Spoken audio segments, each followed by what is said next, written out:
sekarang saya sudah ada di jantung kota Batam. Jadi ini pusat kotanya bener-bener. Batam ini adalah satu kota yang diciptakan. Jadi bukan tumbuh secara alami atau tradisional ya. Potret menyambangi kota Batam, Kepulauan Riau. Melihat secara langsung kota perdagangan, industri dan jasa yang terus bergerak maju, namun tidak meninggalkan identitas mereka sebagai masyarakat Melayu. Ini namanya Payung Membraan. Payung Membraan Luar Masjid biasa, Sultan. megah sekali ya. Ya, sejak dulu pariwisata juga telah menjadi bagian yang tak terpisahkan dari kota ini. Menjadi destinasi wisata unggulan yang ramai dikunjungi wisatawan.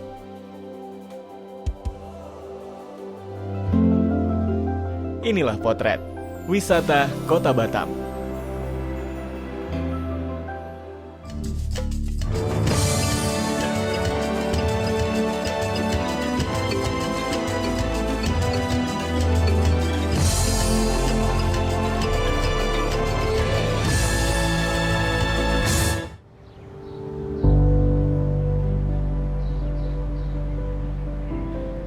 Kali ini potret akan mengajak Anda untuk pelesiran di Kota Batam.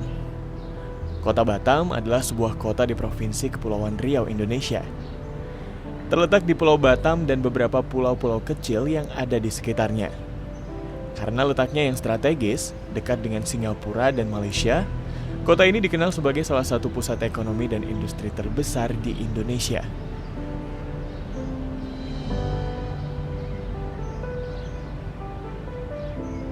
Di balik produktivitas tinggi kota ini, Batam juga dikenal sebagai kota tujuan wisata. Bahkan pada tahun 2019, kota ini hanya kalah dari Bali sebagai kawasan wisata di Indonesia yang paling ramai dikunjungi wisatawan mancanegara.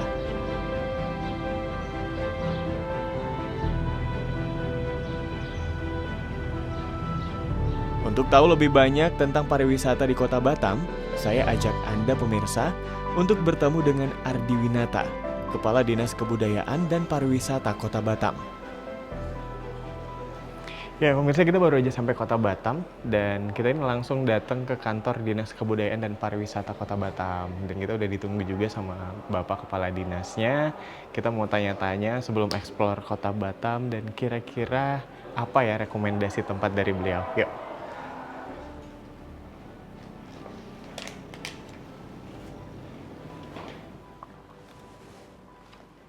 Assalamualaikum Pak Kadis. Waalaikumsalam warahmatullahi wabarakatuh. Gimana kabarnya, Pak? Kabar baik. Pak, terima kasih banyak waktunya. Ketemu ya, Dah ya? Ya, akhirnya ketemu juga. Iya. Dari TV ya? Benar. Oke. Ya Pak, sebelumnya makasih banyak waktunya Pak Kadis. Di tengah-tengah kesibukannya masih sempat ketemu nih hari ini. Memang tugas nih.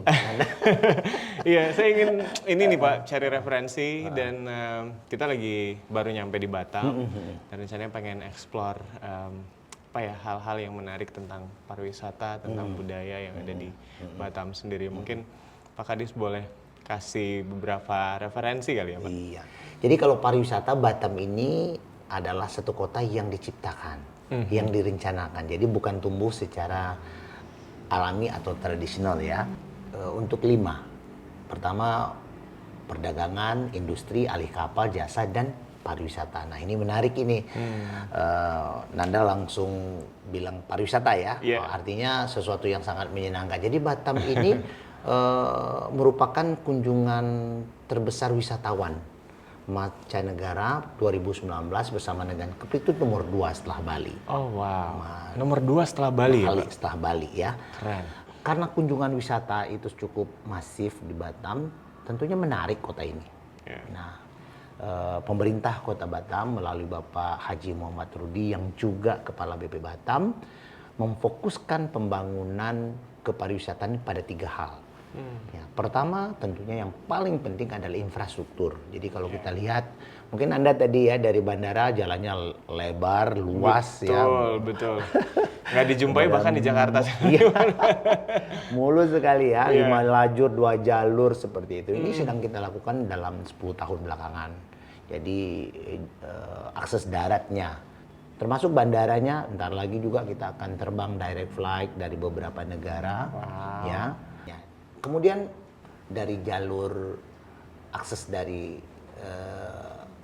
laut ya, Yeah. over the sea-nya. Ini juga sangat luar biasa. Kita punya 5 terminal feri internasional yang siap melayani jalur pelayaran ya wisatawan. Oke. Nah ini dia. Wow. Artinya akses itu merupakan hal yang sangat vital sekali untuk destinasi pariwisata di Batam. Kedua, amenities. Amenities kita seperti hotel, kita punya hampir 278 hotel di Batam. Salah satu yang menarik tentunya di beberapa kawasan ya. Ada kawasan Barelang seperti itu, resort di sana ada salah satu resort yang sangat luar biasa baiknya dan bagusnya amenitiesnya. Oke. Melihat landmarknya Batam yaitu Jembatan Barelang. Pak Kadis bilang untuk mengetahui perkembangan kota Batam dari waktu ke waktu, kita bisa mengunjungi Museum Raja Ali Haji yang ada di pusat kota Batam. Selain itu, kita juga bisa mengunjungi berbagai landmark kota Batam seperti Jembatan Barelang hingga berwisata religi ke masjid terbesar se-Sumatera, Masjid Sultan Mahmud Riyad Shah. Oke pemirsa, kita udah punya beberapa rekomendasi. Sekarang waktunya kita explore. Tapi sebelumnya Pak Kadis punya pesan penting untuk Anda nih pemirsa. Baik ya, para generasi muda Indonesia, ayo kita traveling di Indonesia saja karena Indonesia sangat indah, sangat menarik. Banyak perjalanan, tentu luas pandangan. Wah, terima kasih Pak Kadis. Keren. Sampai ketemu lagi Pak. Keren.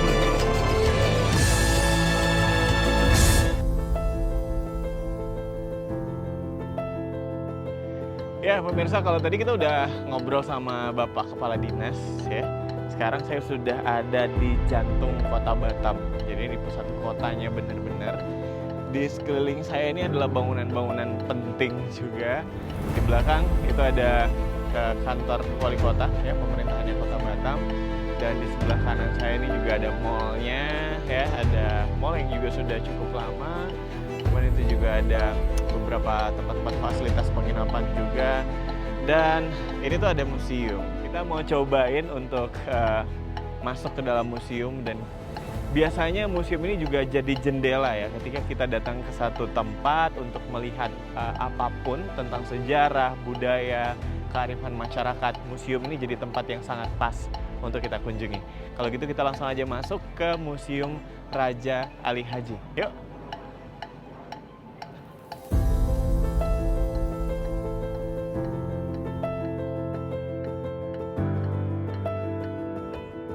Nama museum ini diambil dari nama pahlawan nasional Indonesia yang berasal dari tanah Melayu Kepulauan Riau.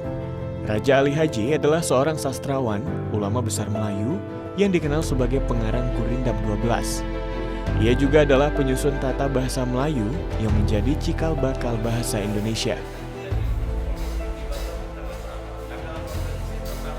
Museum ini berfungsi sebagai pusat informasi sejarah, budaya, dan literatur Melayu di Kepulauan Riau. Seperti hari ini, Museum Raja Ali Haji ramai dikunjungi para pelajar maupun wisatawan. Waalaikumsalam, Ibu. Mas Nanda. Gimana kabarnya? Alhamdulillah baik. Sehat ya, Bu? Alhamdulillah. Ibu, makasih banyak waktunya. Di sini saya bertemu dengan Kepala UPT Museum Raja Ali Haji, Seni Tirtiwani. Lini masanya Kota Batam. Iya betul. Wah, jadi kalau untuk museum kita ini sebenarnya udah dibuka sejak kapan, Bu? 18 Desember tahun 2020. Iya, itu diresmikan Bapak Wali Kota kita, Bapak Haji Muhammad Rudi. Baik, jadi dengan adanya museum ini sebenarnya apa yang jadi harapannya pemerintah Kota Batam? Harapan pemerintah Kota Batam, museum ini sangat pengennya sih sangat-sangat banyak dikunjungi wisatawan. Itu aja. Terus koleksinya juga semakin bertambah dan kita juga semakin giat untuk mencari koleksi ke masyarakat-masyarakat yang ada di Kota Batam. Baik.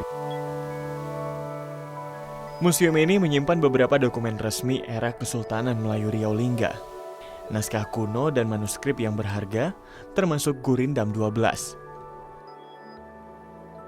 Kita ada buku nih traveling, Oke. Mas Nanda bisa baca-baca di sini. Di sini informasinya lengkap. Jadi juga sudah ada dibukukan ya Bu, Ada, luar iya. biasa. Oke. Bisa dilihat di situ. Koleksi-koleksinya juga ada. Jadi sejarah juga museum ini dan ngumpulin ini ada beberapa Iya, artefak-artefak juga ada di sini ya. Ada. Bapak, sebelumnya makasih waktunya, Pak. Setelah berbincang dengan Kepala UPT Museum, saya menemui seorang kurator Museum Raja Ali Haji, Raja Zainuddin. Direncanakan dengan baik. Saya diajak berkeliling museum sambil melihat dan mendengar tentang sejarah kota Batam mulai dari masa Kerajaan Melayu Riau Lingga yang pernah memimpin kota ini. Dan yang cukup menarik perhatian, di museum ini juga terdapat replika cogan dengan ukuran besar. Cogan adalah salah satu regalia atau alat kebesaran kerajaan Johor yang berbentuk daun sirih, digunakan untuk penabalan atau pelantikan sultan pada masa itu. Kalau kita bicara soal kota Batam, katanya Batam ini juga berdiri, ini adalah sebuah kota yang dulunya direncanakan dengan baik, ya Pak ya, dan terbukti sekarang Batam terus berkembang pesat sampai hari ini. Seperti apa sih Pak awal mulanya kota Batam nih, kalau berdasarkan sejarah? Kalau berdasarkan sejarah yang tahu saya nih dari awal pemerintahannya ya. Dari awal pemerintahan Kota Batam itu bermula di masa Kerajaan Riau Lingga. Baik. Pada tanggal 18 Desember 1829. Itu diangkatnya seorang yang bernama Raja Isa. Ini sketsanya untuk menjadi pemimpin di Pulau Batam. Itu di masa Kerajaan Riau Lingga. Jadi oleh Sultan Kerajaan Riau Lingga yang dikala itu bernama Sultan Abdurrahman Muazzam Shah. Nah, beliau diangkat menjadi amir atau pemimpin di Pulau Batam. Nah, disitulah embrio pertama pemerintahan daripada Kota Batam. Jadi sehingga oleh Kota Batam tanggal 18 Desember tersebut dijadikan tonggak hari jadinya Kota Batam atau hari ulang tahunnya Kota Batam.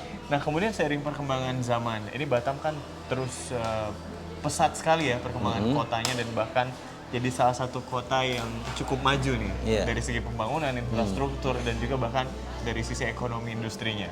Ya, jadi kalau itu dimulai dari awal mulanya kita setelah merdekaan ya, tidak di masa kerajaan lagi, namun Kota Batam ini kan masuk kepada wilayah NKRI Indonesia ya. Waktu itu provinsinya masih Provinsi Riau di Pekanbaru. Nah, oleh Soeharto di kala itu sudah Soeharto megang, bukan Soekarno, untuk menyaingi daripada negara Malaysia dan Singapura, makanya Batam itu dijadikan daerah otorita. Supaya pembangunan itu langsung dari pusat.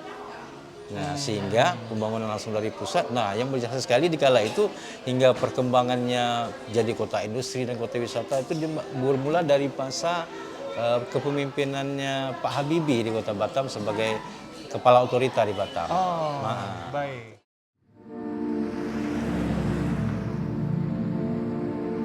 Identitas kesukuan Melayu Riau sangat lekat dengan nilai-nilai keislaman, dibuktikan dengan berdirinya masjid-masjid yang menjadi ikon wisata religi di kota ini. Salah satunya adalah Masjid Sultan Mahmud Riyad Shah yang terletak di kawasan Batu Aji, Kota Batam.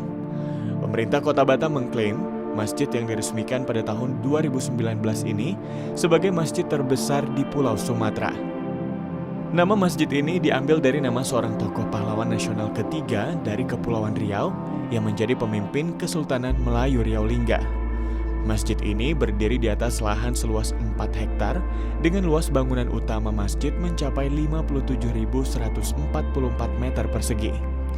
Dapat menampung hingga 25.000 jamaah. Masjid ini memiliki desain arsitektur yang modern, namun tetap mempertahankan budaya Melayu. Ini terlihat dari fasadnya yang megah, serta kubah besar berwarna putih yang menjadi ciri khas. Masjid Sultan Mahmud Riyad Shah juga punya ikon berupa puncak menara pandang yang memiliki tinggi 99 meter. Wisatawan bisa merasakan pengalaman naik ke atas menara untuk melihat landscape Kota Batam. Nah kali ini kita juga akan coba untuk melihat ya. Di sini ada salah satu spot di mana kita bisa naik ke atas menara yang cukup tinggi sampai 90-an meter dan kita nanti dari sini tuh bisa ngelihat sekeliling Kota Batam dan bahkan Singapura sendiri. Nah untuk itu kita udah bareng sama Bapak petugasnya. Yuk kita langsung samperin. Halo Pak. Ya.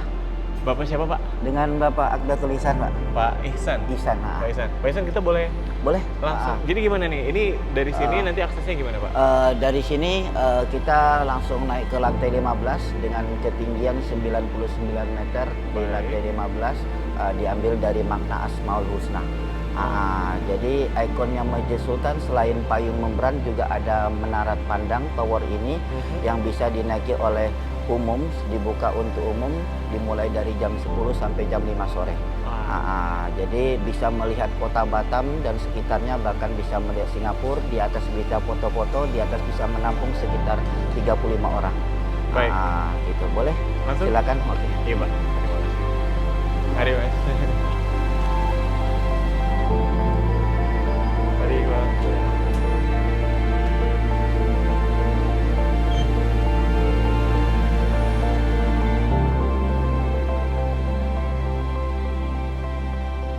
Begitu sampai ke puncak menara, saya takjub melihat keindahan kota Batam dengan gugusan pulau-pulau yang ada di sekitarnya.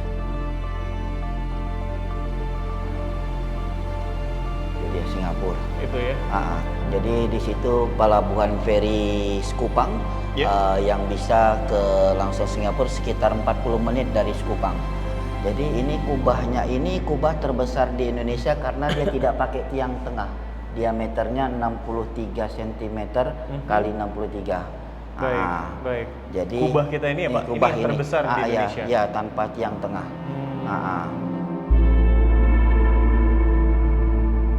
Jadi latar belakang pendirian masjid ini adalah untuk memenuhi kebutuhan akan fasilitas ibadah yang memadai dan dekat dengan pusat aktivitas masyarakat Kota Batam. Kemudian kita melihat ikon lain dari masjid ini yang tak kalah indah dan mengagumkan pemirsa. Kalau tadi kita di Menara Pandang, ini sekarang kita masuk kemana Pak? Di Payung Membran. Ini namanya Payung Membran. Payung Membran Masjid Megah Sultan. sekali ya. Seperti di Masjid Nabawi Madinah. Jadi ini ada 8 payung membran dengan ketinggian 17 meter per payungnya. Dan alhamdulillah di sini banyak manfaatnya.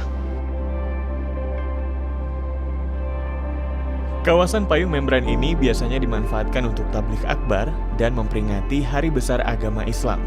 Juga untuk ibadah sholat hari raya bagi jemaah perempuan hingga digunakan untuk melangsungkan akad nikah. Senang rasanya bisa mengunjungi masjid yang menjadi identitas dan simbol kebesaran masyarakat Batam. Rumah ibadah yang senantiasa mempererat hubungan kita terhadap sesama manusia dan juga pencipta.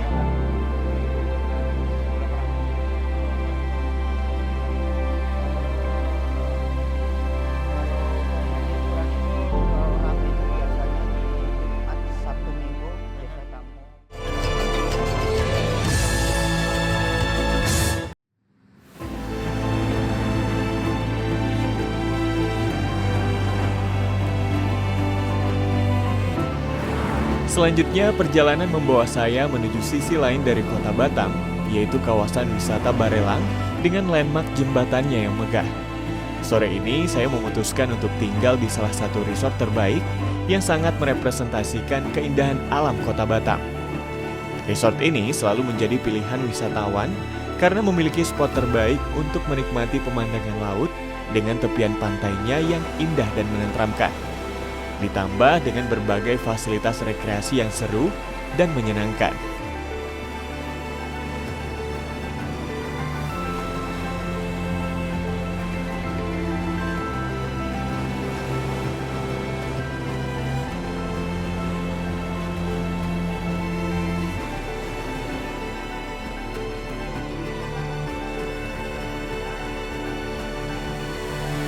Halo. Cheers. Selamat malam. Selamat malam Mas. Malam ini saya menikmati makan malam bersama dengan Vicky Wahyudi, pengelola dari Haris Resort Barelang. Saya disajikan menu hidangan vegetarian yang enak sambil berbincang tentang pariwisata di Kota Batam. Haris itu tumbuh dan besar di Kota Batam 22 tahun yang lalu. Jadi Haris pertama di dunia itu bukan di Barelang ini. Pertama itu juga di Kota Batam, tapi wilayahnya namanya waterfront. Hubungannya dengan pariwisata adalah yang pertama tadi, kita ingin membantu pariwisata Batam, khususnya pemerintah, khususnya lebih Indonesia, lebih memperkenalkan budaya-budaya Indonesia, lebih memperkenalkan pariwisata Indonesia, nature, keaslian kebudayaannya, dengan tadi kulinernya, dan juga masyarakatnya. Itu yang perlu kita tingkatkan dan itu yang perlu kita perkenalkan. Kalau kata orang ya, kalau ke Jakarta ada Monas, kalau ke Batam adanya Jembatan Barelang. Nah, inilah yang kita tawarkan, dan ada Haris Resort Barelang yang punya view kalau buka kamar itu bisa langsung. Ini luar biasa sih. Ya. Nggak ada lawan, nggak ada lawan.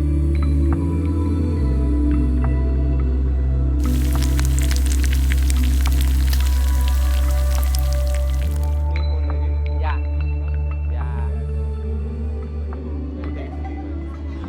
Bumbu kita kayaknya nggak ada lawan ya. Bumbu Indonesia.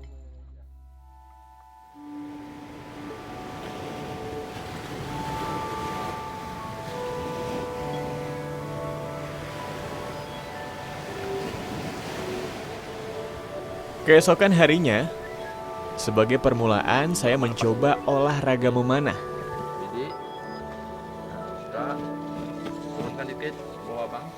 Oke. Wah. Main ini sih memang kita harus ngelatih fokus dan ketangkasan kita benar-benar diuji di sini. Sama ini ya, kekuatan tangan juga ya bang, yang memang benar-benar harus kalau memang mau jadi atlet kayaknya harus sering latihan ya. Dan abang ini keren ngajarin kita. Oke bang, makasih banyak. Sama-sama bang.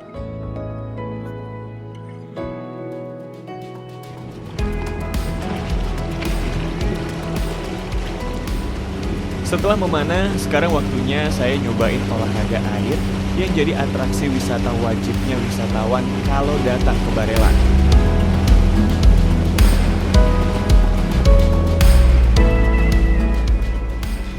Wah, pemirsa, ini beneran seru sekali ya.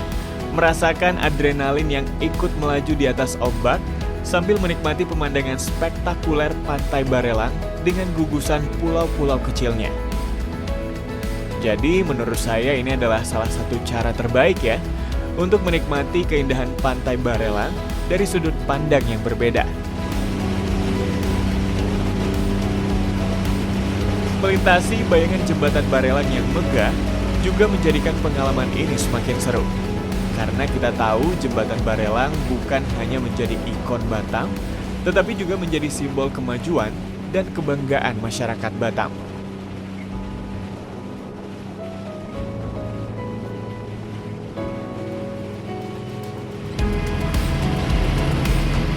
Terakhir, saya juga nggak ingin ngelewatin keseruan menyusuri bukit-bukit yang ada di Haris Resort dengan ATV. Ini juga experience yang sangat seru sekali. ATV ini juga jadi atraksi wisata yang sangat populer di sini.